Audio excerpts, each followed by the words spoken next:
Hello everyone, welcome back to our channel. So in today's video, I'm gonna show you that how you can do transitions on Spotify. But before moving forward, make sure to like the video and subscribe to our channel.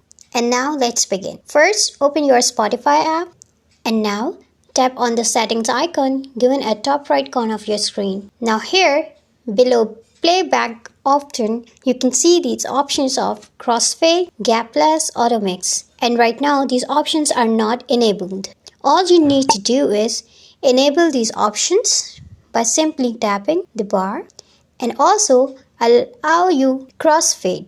Set the bar according to you. I'm setting here to maximum. And now go back and play the song.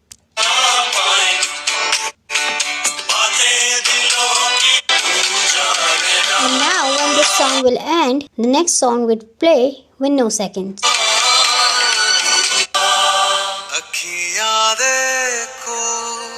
And now you can see that this is how you can do transitions on Spotify. Hope you found this video helpful. Thank you.